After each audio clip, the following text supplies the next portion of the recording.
morning, I'm Dani Laurel. It is Monday, the second day of March, bringing you Morning Matters because your mornings matter.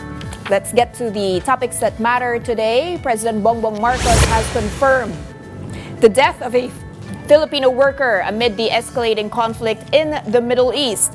The president reiterated that the safety of overseas Filipinos remains a top priority, with the Department of Migrant Workers and the DFA already coordinating the immediate return of the victims' remains. The confirmation of charges hearing against former President Rodrigo Duterte has officially concluded in The Hague, leaving the former president's fate in the hands of the ICC pre-trial chamber.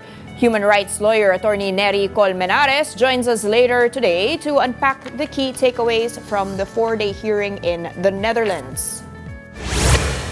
And the House Committee on Justice will officially begin deliberations on the impeachment complaints against Vice President Sara Duterte today. The committee reiterated that the proceedings will remain fair and unbiased, maintaining that Duterte's political plans for 2028 will not influence the legal process. Welcome to our program, Morning Matters, where we talk about the issues you need to know for the rest of your day. Now, first on the agenda, Iran has plunged into an historic crisis. That's after the country's longtime supreme leader, Ayatollah Ali Khamenei, was killed in a joint United States-Israel military strike. Here's that report. Oh my God, oh my God, oh my God, oh my God! A missile strike was captured on video near a U.S. military base in Manama, Bahrain. Moments later, flames engulfed a nearby residential tower, reportedly hit during the same missile barrage. Missiles also rained down on Dubai's luxurious Palm Jumeirah district. Video shows establishments catching fire as explosions light up the skyline. In Doha, Qatar, loud blasts were heard both at dawn and late into the night as missiles were intercepted mid-air. Flares illuminated the sky as air defense systems countered incoming projectiles. Air raid sirens also echoed across Kuwait City. Kuwait International Airport was reportedly struck during the escalating airstrikes. Smoke billowed from Jebel Ali port after missile debris triggered a fire, according to Dubai authorities. Meanwhile, in Abu Dhabi, falling debris from an intercepted drone targeting Zayed International Airport killed one Asian national and injured 7 others. Missiles also poured into Tel Aviv. The Iron Dome defense system intercepted many of them, but some broke through. Israel has confirmed at least one fatality from the missile strikes. Similar interceptions were seen over the West Bank, Haifa, and Jerusalem. Authorities say the missiles that struck multiple Middle East countries were launched by Iran in retaliation. The escalation followed what Israel and the United States described as major combat operations against Iran early yesterday morning. Explosions rocked Tehran after missiles and drones reportedly targeted the capital, including the Iranian Ministry of Intelligence and the Presidential Office. Iranian state media has confirmed the death of Supreme Leader Ali Khamenei in the sudden strike. Khamenei had led Iran for nearly 4 decades. His daughter and grandchild were also reported killed, along with senior advisor Ali Shabkani. According to Israel's army chief, the attack was the result of a long-standing coordination with the United States. U.S. President Donald Trump, who previously vowed to start new wars, defended the operation. Our objective is to defend the American people by eliminating imminent threats from the Iranian regime. We are going to destroy their missiles and raise their missile industry to the ground. It will be totally, again, obliterated. The U.S.-Israel attack on Iran occurred amid ongoing negotiations between Washington and Tehran regarding Iran's nuclear and ballistic missile programs. In response, Iran warned it would strike U.S. military bases across the Middle East, and neighboring countries have now been drawn into the conflict. President Bongbong Marcos has confirmed the first Filipino casualty in the escalating conflict in the Middle East. The president said Mary Ann Velasquez Rivera, a caregiver from Pangasinan working in Israel, was killed during a missile attack. According to Marcos, Rivera was assisting her elderly ward to a bomb shelter when they were struck before reaching safety. Lahat po ng tulong na kakailanganin ng kanilang pamilya ay ihahatid ng ating pamahalaan. Patuloy po ang ating pag-monitor sa kalagayan ng ating mga kababayan na nasa gitna nitong gera, patuloy pa rin sa Middle East. Asahan po ninyo na pagka meron tayong maire-report, ay ire-report ko po sa inyo kagad. At least 23 flights have been canceled since yesterday. That's according to the Civil Aviation Authority of the Philippines. The Overseas Workers Welfare Association, or OWA, has opened its OFW lounge at NAIA Terminal 3 to assist stranded workers, while Hotline 1438 remains active for those seeking repatriation support. Kami sa OWA, handang magbigay ng welfare repatriation support. May mga pailan-ilan na nagtatanong tungkol sa repatriation. So ang na-assure din natin sa mga panahon before na kailanganin din naman talagang tulungan ng ating mga kababayan sa repatriation, handa ang gobyerno ng Pilipinas. In other news, the House Committee on Justice is expected to tackle the impeachment complaints against Vice President Sara Duterte. That's today, March 2nd. Bicol Saro Party List Representative Terry Ridon said the Vice President's presidential bid will not affect how the panel handles the case. The committee will first determine whether the complaints are sufficient in form and in substance. Kasi ang pinag-usapan naman po natin ay ano ho yung mga ginawa previously. No, ibig sabihin, the declaration of the Vice President relating to her presidency in 2028 is forward-looking.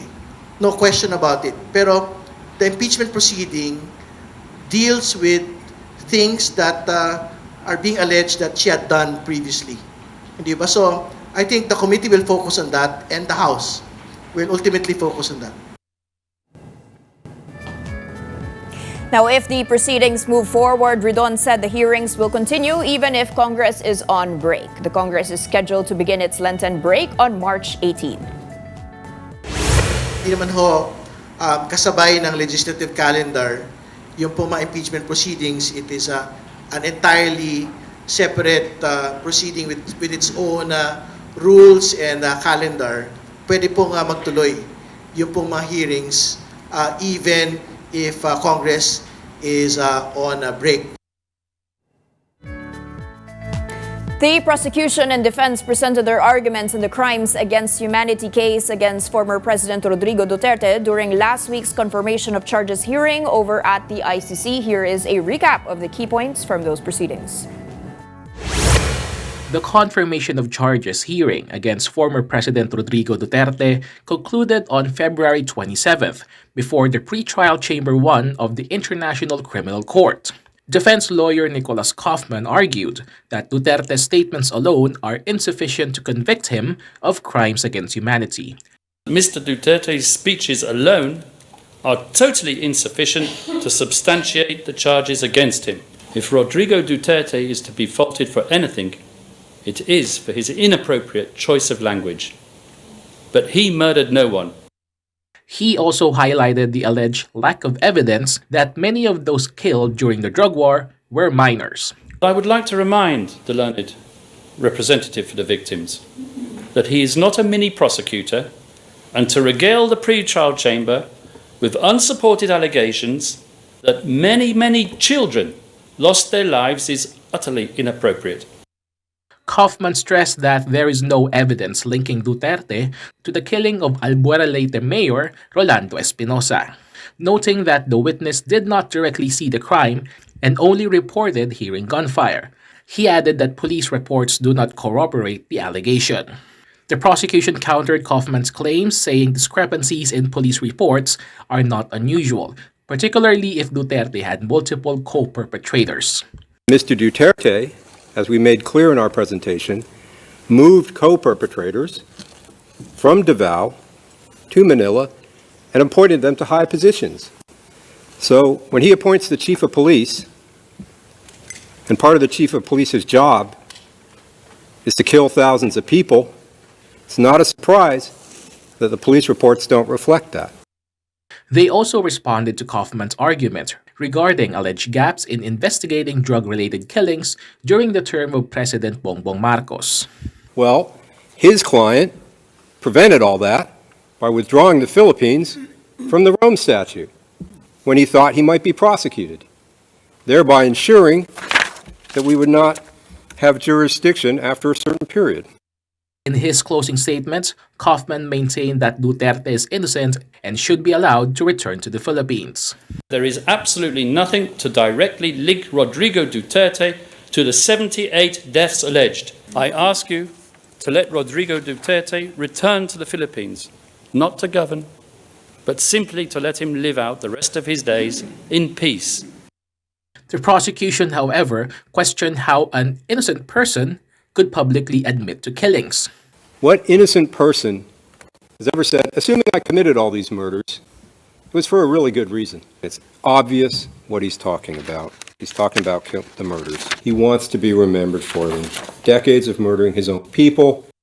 Duterte's lawyer and former presidential legal counsel Salvador Panelo expressed confidence that Kaufman successfully rebutted the prosecution's allegations. As I've already said, he has rebutted all the allegations of the prosecution. And in fact, bagsak na nga eh. For his part, former Labor Secretary Silvestre Bello III criticized the evidence presented by the prosecution as weak. The presentation of the prosecution are mere allegation without any supporting evidence. Yun ang importante. Ang dali magsabi, pinatay mo siya. Pero anong proof mo? For human rights lawyer Nery Colmenares, the prosecution had presented strong arguments. The fact that he resorted, para sa akin, to blaming the rogue cops just to save his client shows na hirap siyang i-shatter talaga yung ebidensya ng prosecution na in the end, pinagkanulo niya na ang mga pulis parang may na paglalaglag. Nilaglag talaga ni President Duterte. Colmenares noted that Duterte's defense seemed designed to elicit sympathy, pointing to Kaufman's closing statements that highlighted the former president's age and urged his release. The moment na nag-a-appeal ka na lang sa emotion at hindi sa awa, may problema ka ng malaki. If you are weak on the evidence and the law, you focus on emotions. After 4 days of hearings, the judges now have 60 days to review the evidence. They may reach one of three possible decisions. First, the charges of crimes against humanity are confirmed and the case proceeds to trial. Second, the charges are not confirmed, potentially leading to Duterte's release from ICC custody. Third, the prosecution may be ordered to submit additional evidence to conduct further investigations or to amend the case. Coming right up, international relations analyst Professor Renato De Castro joins us to discuss the ongoing Middle East conflict, all that and more when Morning Matters returns after this quick break. Keep it here on One News.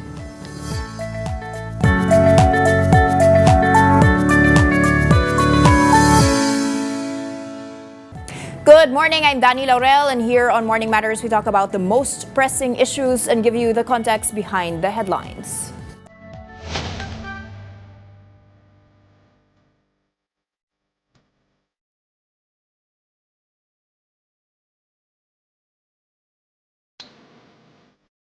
As we well know, tensions in the Middle East have sharply escalated. This as the United States and Israel launched what they described as a major military operation against Iran, targeting key facilities in Tehran. The strike reportedly killed Iranian Supreme Leader Ayatollah Ali Khamenei and several senior officials. Governments around the world are now closely monitoring the situation as fears grow that the conflict could widen further across the region. As tensions continue to escalate in the Middle East, we now turn to an expert for deeper analysis. Joining us is Professor Renato De Castro, international relations expert from De La Salle University. Good morning, Prof. Good morning. How are you doing? Prof, so much to be... Yes, are you able to hear me, sir? Yeah, I can hear you. I can hear you, yeah. So many to digest. What a weekend. Can you please explain to our viewers here in the simplest terms, did analysts such as yourself, those watching the geopolitical situation in the region, ever see this coming? And was this inevitable? What was the final thing or catalyst that triggered this to happen last weekend? Well, for one thing, the United States has attacked Iran last year. So this is not totally new. You know, the attack happened, primarily to dismantle Iran's nuclear weapons program and, of course, the missile development program. But this one is different because, according to President Donald Trump itself, the goal is regime change. The goal is to eliminate the Islamic Republic, which is a riskier military operation. Yes, sir. And this comes after we saw, of course, massive protests in the streets, internet blockage that happened there, and reportedly thousands of deaths. But as this happened, there have been a very polarized reaction to this. You see Iranians celebrating on the streets. Outside of Iran, in many other countries, and then you see those mourning the death of this leader of theirs. Tell us, what does this mean when it comes to the united situation and the future of the country? Again, that's the goal. The Trump administration's calculation is based on its assessment that there is a popular discontent against the Islamic regime has been brewing for over a decade. Out when you have this massive protest against the government, against the Islamic Republic, that was, of course, brutally suppressed by the Islamic guards.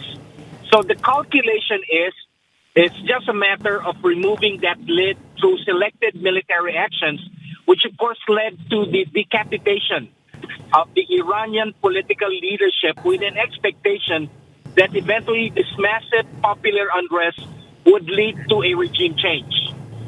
So this is a calculated risk on the part of the Trump administration. What is their ultimate underlying objective here, Prof., both from the U.S. interests and from Israel's interest? Well, the goal is basically to eliminate the Islamic state that has been deemed as, of course, a clear and present danger for Israeli and American interests in the Middle East. And what is Israel's objective here? Well, to destroy it, to eliminate it. It's the most dangerous regime in the Middle East against Israel.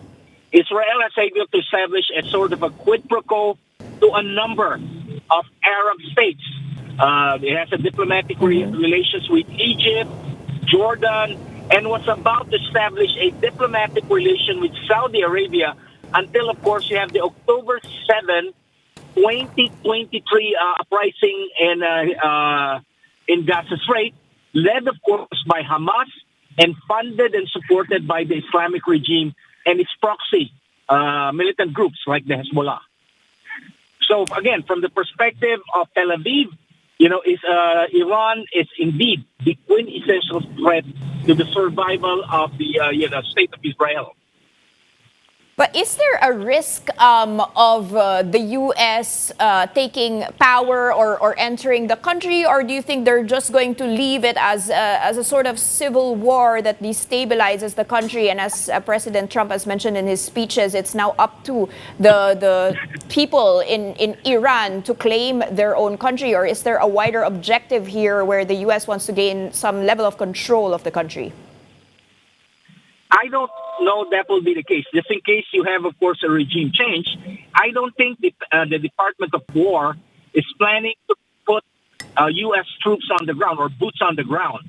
I think the scenario here is similar to what happened to Syria and what happened to Libya, where you have popular forces overthrowing the government and they, assuming power.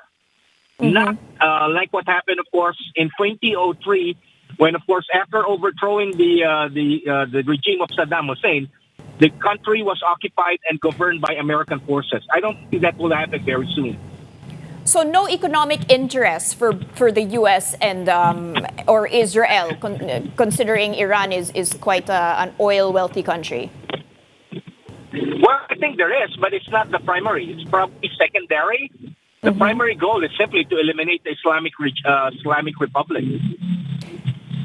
Prof, what is going to happen now?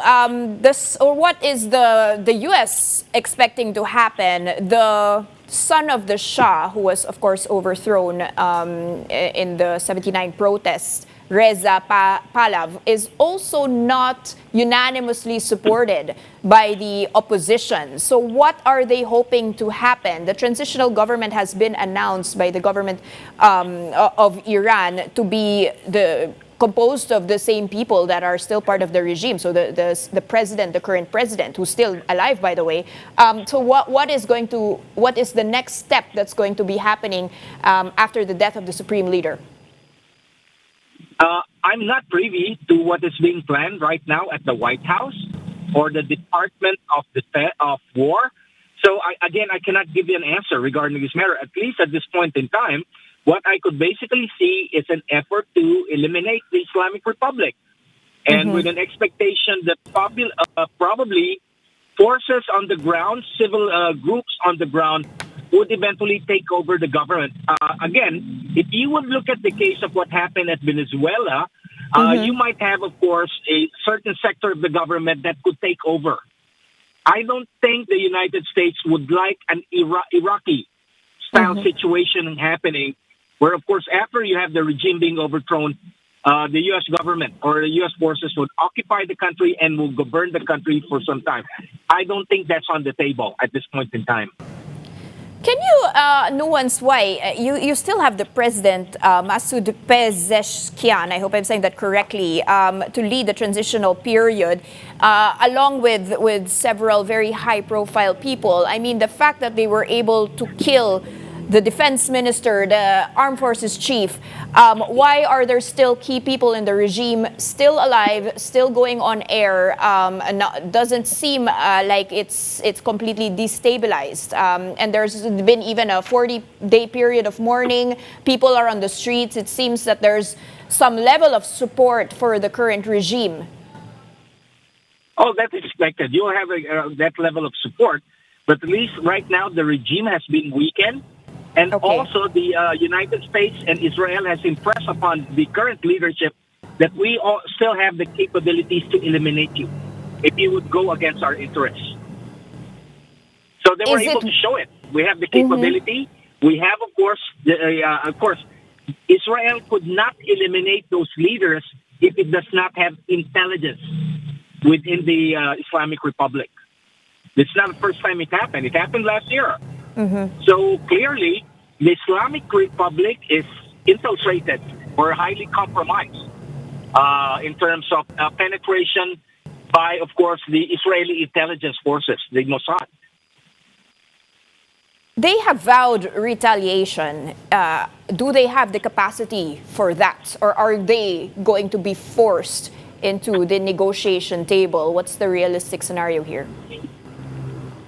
You talk about capabilities. The capabilities are two forms. Number one, of course, the missiles, and of course, the proxy groups like Hezbollah. Missiles, they can only fire so much. They don't have the industrial capacity to really build a lot of missiles that could simply overwhelm not only Israel, but other Arab countries. And of course, when it comes to the proxy group Hezbollah, Hezbollah, of course, has been disseminated by the Israelis. I think 2 years ago, when they were able to destroy the Hezbollah networks in Syria and, of course, in Lebanon. You know, in Syria, they were the U.S.-supported group was able to overthrow the proxy regime that was, of course, supported by Iran for so many years, and, of course, by Russia. So, again, they have the capabilities, but these capabilities could not cause major disruption, either to Israel or to the Arab states that Iran foolishly decided to attack. Will you see this escalating into bigger powers choosing some sides. You already have President Vladimir Putin denouncing these attacks, seemingly taking Iran's side. What's going to be the position of Russia, of China? Are they going to be helping Iran in this situation? Well, you have to understand, there's supposed to be an axis of discord made up of Iran, North Korea, China, and Russia. Before the attack, of course, you have warning by President Xi Jinping and President Vladimir Putin, but it seems that they're only good at giving verbal warnings, but they could not follow up their warnings with real military actions. What makes you say that, Prof? And why wouldn't they? First, of course, Russia is right now simply focused on its war against Ukraine. China will be taking a calculated risk.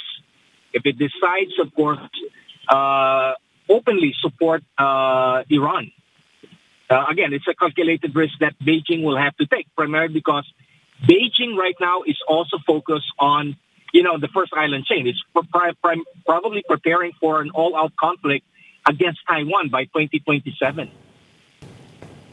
So do you think it's premature to be calling this a world war where you see some nations or the largest nations supporting one side and the others? Because you see on the U.S., Israel's side, there have been statements. Of course, everyone's calling for a de-escalation, but if needed, for instance, you have France's President Emmanuel Macron saying that if needed, France will stand by its allies. You've got the the UK already opening the doors for some assistance to the US here in the bases in the UK. So tell us, on that side, is this a little bit more supported by the allies?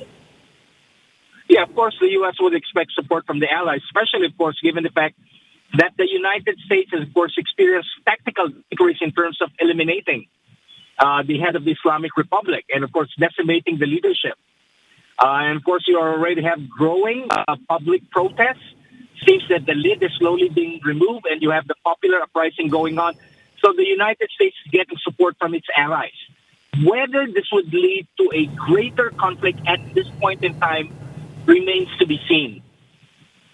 So I don't see it, triggering, creating what we call the single spark that could start a prairie fire. I don't think this will happen very soon. But we have to watch out what might happen by next year. If China would decide to pull the envelope when it comes to its, strategic objective or irredentist agenda against Taiwan. So, but the conditions are there. I have to agree with you, the conditions are there for a wider systemic global conflict. Because the world is highly polarized. And in fact, you have the president of Iran calling this declaration of war against Muslims. Is there a risk that it turns into something that we've already seen, wherein there will be a global impact on this, or will this be at least contained to the Middle East? Well, good luck to him, because you have to understand, the Islamic world is divided into two, the Sunni and the Shia, and they don't like each other. Shia, right? The Sunni and the Shia. Iran, of course, represents the Shia. The rest of the Islamic world is primarily Sunni. So good luck to his call for a holy war by the Muslims, because again, at the end of the day, Iran is an isolated Shia regime. So it will not have much support from the rest of the Muslim, not all the Muslim communities globally anyway. Well, Iran attacked the United Arab Emirates, Bahrain, although they wanted to stay out of the conflict, but they fired missiles at those Arab countries. So you don't expect them to support Iran. People's eyes are on how the U.S. is actually doing this attack. A school was recently hit, and you've got footage of that, killing reportedly 108 people, although this is unverified by by the Agence France-Presse. Give us an idea of where the world will be standing. Will they be standing with the U.S. and Israel, given the way that these attacks were carried and some casualties, of course, of civilians? Well, if the United States is effecting a regime change, I guess the world would side with them. That's the case of international relations. You don't side with the losers. You side with the victors. And this despite, of course, Israel itself being called out for genocide in Gaza, Prof. Well, again, you can call Israel forever, but nevertheless, Israel has the military capability to defend itself and to basically defeat any Arab country, including, of course, the Hamas and Hezbollah. When President Trump says no let-up in strikes until the fall of the Islamic Republic, what's the realistic timeline of this, given the capabilities of the U.S. and Israel? Your guess is as good as mine. There's a saying that, war is in the realm of uncertainty. Once you start a conflict, you simply don't know what would happen.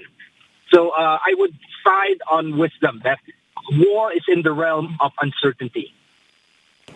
Does the UN have any power?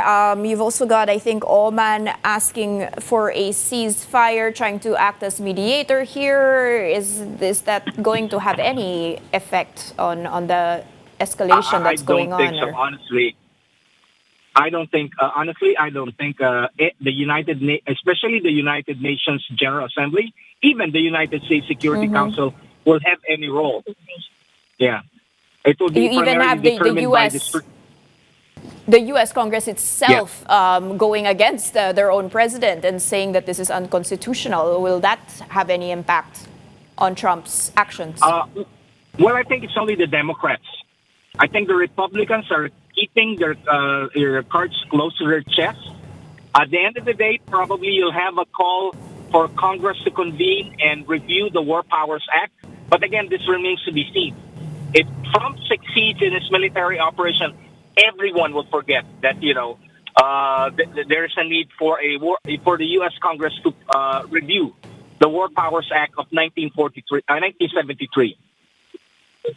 Last question, Prof. What should we be preparing for here in the Philippines? Are we closely allied, of course, to the U.S.? Is there an impact? Of course, we have 2.5 million OFWs in the Middle East. How does this impact us and our safety?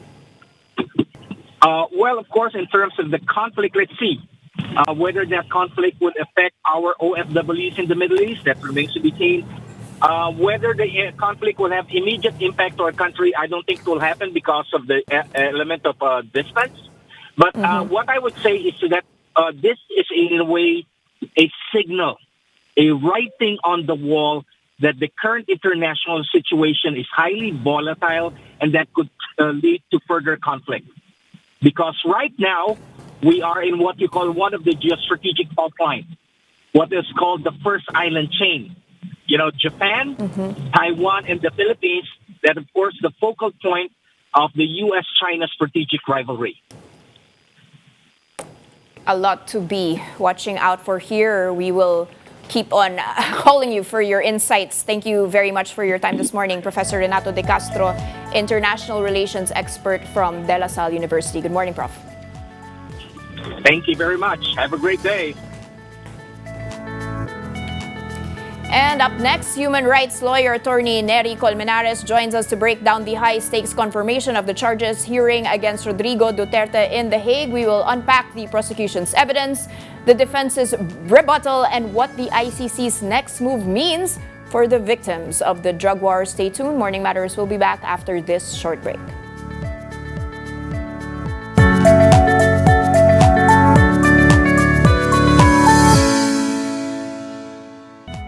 Welcome back. You're still watching Morning Matters here on One News. Now, as we know, the confirmation of charges against former President Rodrigo Duterte concluded on February 27th. Defense lawyer Nicholas Kaufman argued that Duterte's statements alone are insufficient to convict him of crimes against humanity. He also urged the International Criminal Court's pre-trial Chamber 1 not to confirm the charges and to order Duterte's immediate release. Meanwhile, the prosecution called on the former president to take responsibility for alleged crimes committed during his time in office. They also presented the so-called Duterte kill list, naming alleged high-value targets involved in the drug trade. The pre-trial judges now have 60 days to decide whether the case against Duterte will proceed to a full trial. And joining us now to share his assessment of the recent confirmation of charges hearing is Attorney Neri Colmenares, legal counsel for the families of the drug war victims. Good morning, Attorney.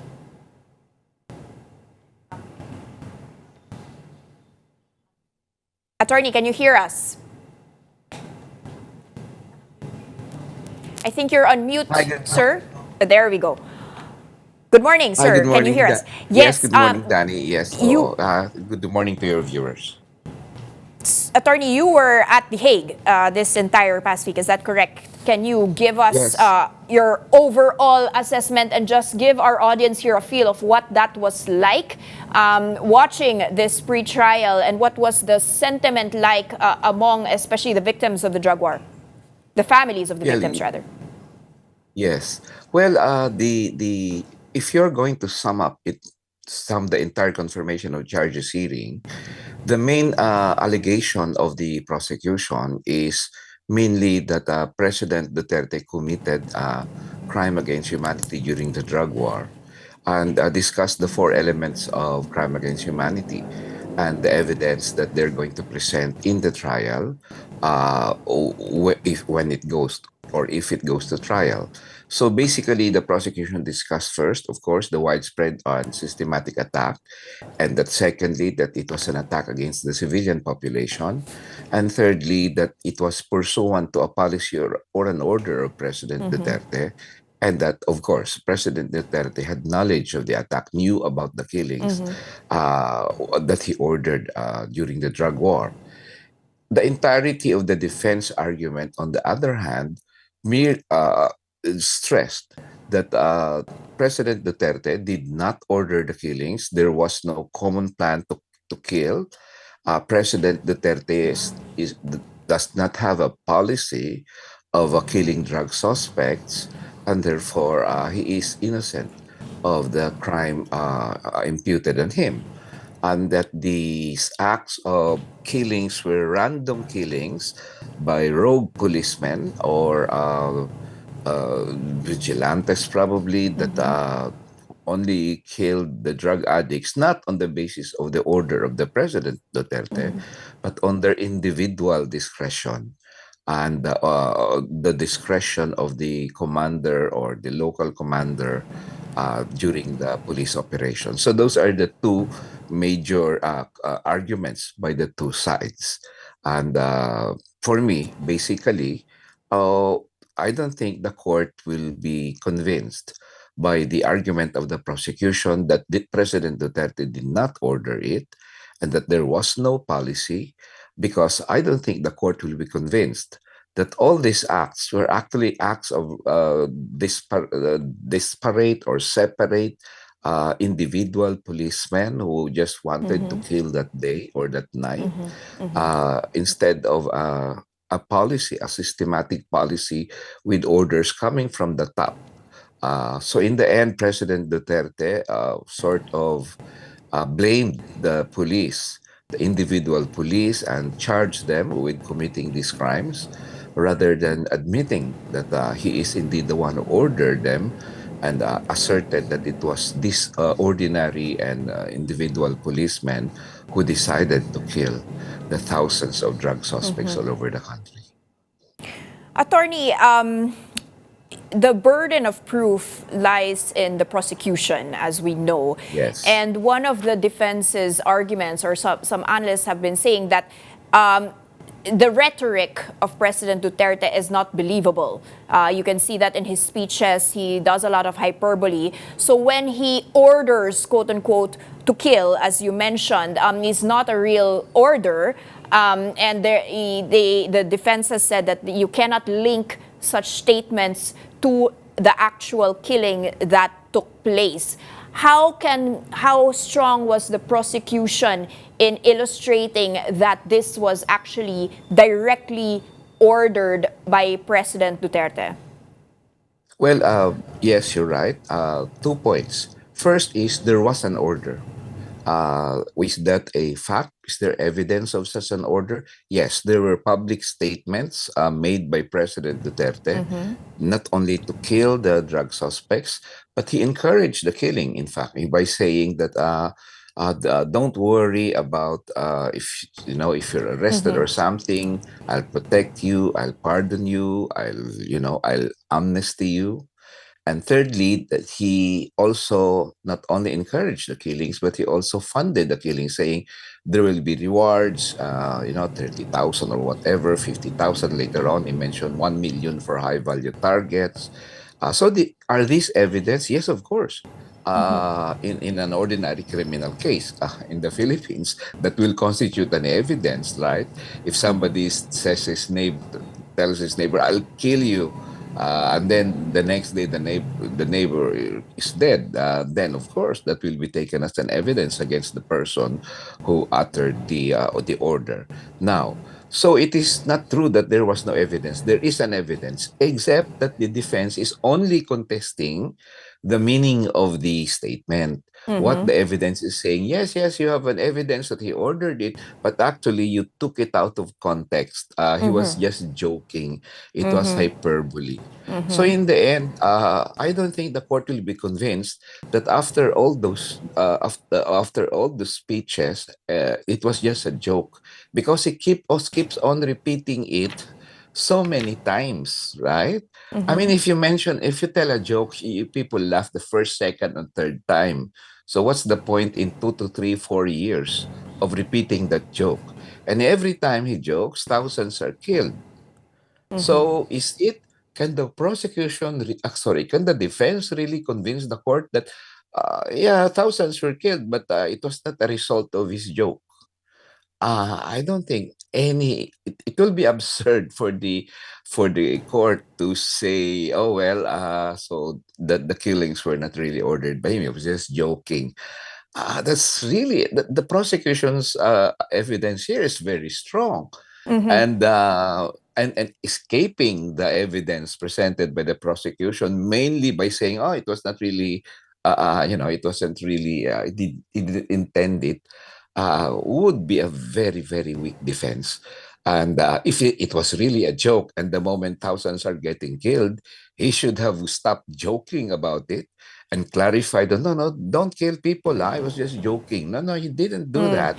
In fact, the elements of the crime were proven when police began killing thousands of suspects all over the country in broad daylight, in front of many witnesses, in public markets, as if the perpetrators were not afraid at all of being accosted by the people, but because President Duterte assured them that nothing will happen to you. So, and then, of course, it was found, in the end, the prosecution said, look, how many did you actually investigate? You're supposed to be a person who is against crime. Isn't it a crime to kill somebody? Well, did you investigate it? No. The investigation, 52 investigations, and later on it increased to 300, but still way below a minuscule amount from the thousands killed.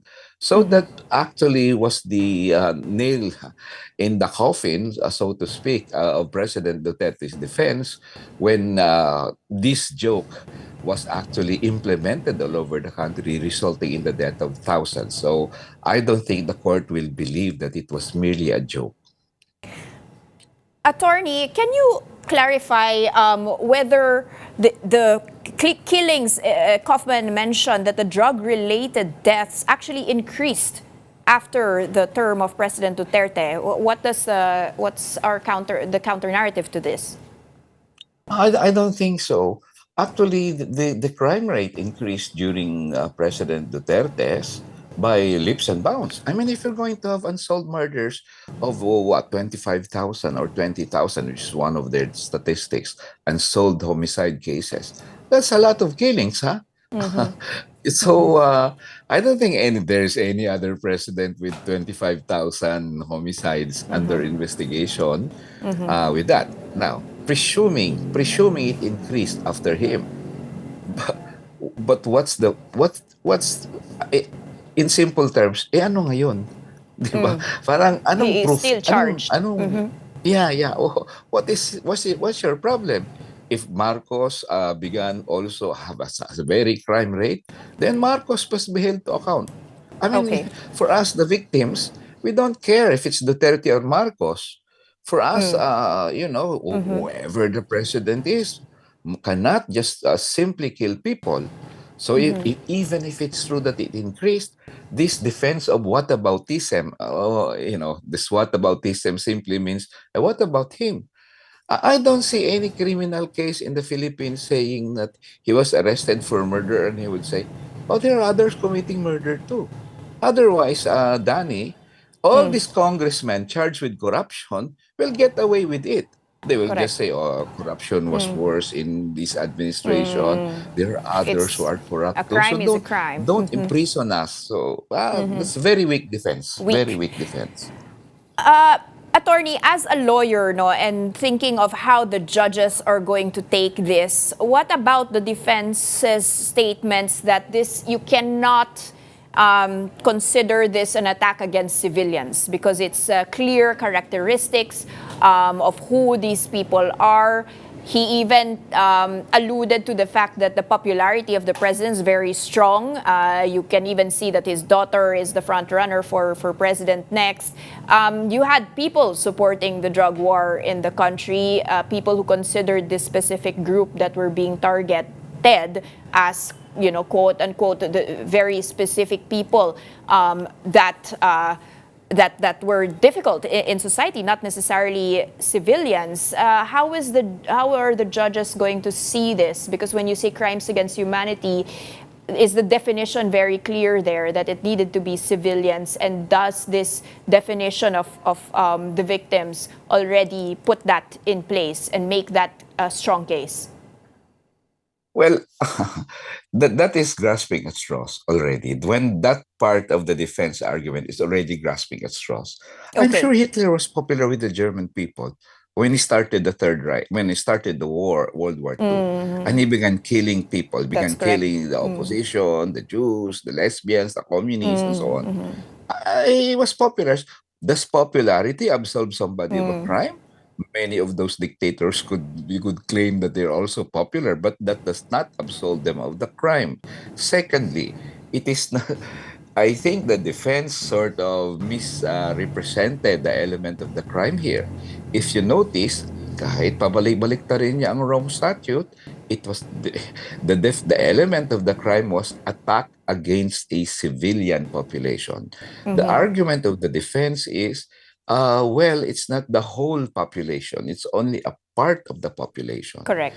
You see, under international law, there is a division between military and combatants, and then civilians who are not part of the war. The civilians here is generic.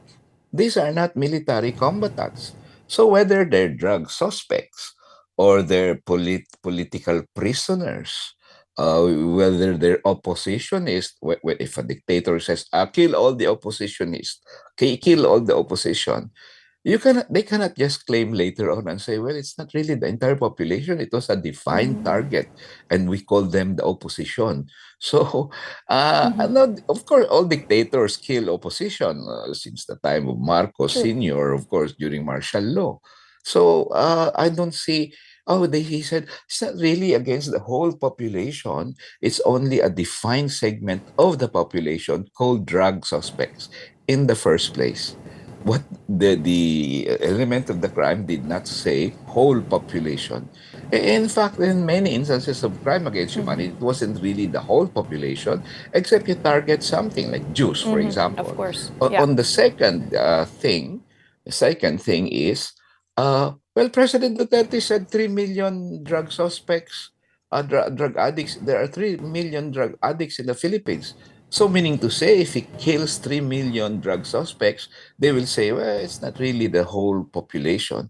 I don't think so. There is no such element in the international law in crime against humanity that you must attack the whole population for you to be guilty of crime against humanity. That is grasping at straws when Kaufman began saying, "Oh, he's very popular." Eh. Oh yeah, le, let's say, as I mentioned, Hitler was a very Was also popular very popular, Germany. So as of course. Attorney, I just have one last question because we need to close the program, unfortunately. But the president has showed no remorse for this and has completely said that he is innocent. He has really had a quite strong face amidst the situation. What do the the victims' families feel about this? yes. Well, there was a time na marami na believe sa kanya, oh, talagang tapang nito. Now, he's beginning to say, yeah, I don't feel remorseful because I didn't order it. Gawa-gawa ng mga pulis yan. Nilaglag niya mga pulis. Siyempre, the victims were very... they had to relive the experience of the killing of their kins because of the stories they heard in the court. And secondly, for President Duterte, or Kaufman for that matter, to say, well, there's small proportional population, as if the lives of their kin didn't really matter at all. They're just small statistics of 3%. They really felt hurt. And then for the defense to allege, oh, hindi kinyo naman inimbestigahan si Marcos, you don't investigate Marcos, as if that was a politically motivated filing of the case. Oh, Danny, we filed the case in 2018. We didn't even know that Marcos was going to be the president someday. So how can the Duterte say it was a Marcos instigated filing? Even President Marcos didn't know he's going to be president in 2018. When we filed the crime against humanity case before the ICC in 2018, we resorted to the ICC precisely because we couldn't file a case in the Philippines against President Duterte because he has presidential immunity. All courts in the Philippines will dismiss anything. That was a genuine search for justice by the families of the victims rather than a politically motivated kumbaga, a filing. And the victims, the kin of the victims will condemn Duterte or Marcos for human rights violations, as we did condemn the victims and us, condemn President Marcos' human rights violation last February 25 in The Hague itself, because we believe that human rights violation, whoever the president, whether it's Duterte or Marcos or anybody else, cannot be allowed at any time and in any case. So yeah, it was a genuine search for justice, not a politically motivated filing. Thank you so much for your time and insights there, Attorney Nery Colmenares. Thank you so much, Danny. Meanwhile, Jay Tariela, the Philippine Coast Guard spokesperson for the West Philippine Sea, has been promoted to the rank of Rear Admiral. This promotion comes amid rising tensions in the West Philippine Sea, where Tariela has become a key figure actively disputing Beijing's claims over the contested waters. He recently drew attention after a public exchange with the Chinese embassy over a caricature of Chinese President Xi Jinping. Alongside Tariela, Commodores Veniel Abarquez Azcuna and Oliver C. Tanseco also received promotions to that same rank. Meantime, Health Secretary Ted Verzosa is pushing for a total ban on vape products, saying they contain toxic and addictive substances that endanger lives. In an interview, Ted Verzosa said vaping is not less harmful than traditional cigarettes and may even be more dangerous. He warned that some users have developed, quote, popcorn lungs, while others suffered permanent lung damage after years of smoking. The health chief stressed that as secretary, he cannot support products he considers poison, especially for the youth. Over to sports, Gilas Filipinas suffered a 93-66 defeat to world number 6 Australia in the second window of the FIBA World Cup Asian qualifiers. The Filipino team kept the game close in the first half but struggled to match the Boomers' shooting in the second. Elijah Pepper led Australia with 28 points, including 5 3-pointers. For Gilas, Justin Brownlee top scored with 20 points and 8 rebounds. The loss dropped Gilas' record in Group A to 2-2. The team will now need to win its final 2 games in the third window of the qualifiers in July to keep its FIBA World Cup hopes alive. And here are the latest updates from the UAAP Season 88 Women's Volleyball action. FEU is back in the win column. That's after beating Adamson in 4 sets at the Smart Araneta Coliseum. Faida Bacanque led the Lady Tamarauts with 22 points, while Eliza Devosora added 18 as FEU forced a triple tie at 2-2 with Adamson and Idol UST. Meanwhile, LaSalle remains unbeaten. That's as they improved to 4-0 after defeating Ateneo in 4 sets. Angel Canino delivered 21 points, while Lilay Del Castillo dominated at the net with 18 markers, including 8 blocks. And that wraps up today's episode of Morning Matters. We hope we've given you just the right start to your morning. Let's make the day matter. I'm Danny Laurel. Kapatid, we are One News, all sides, all the time.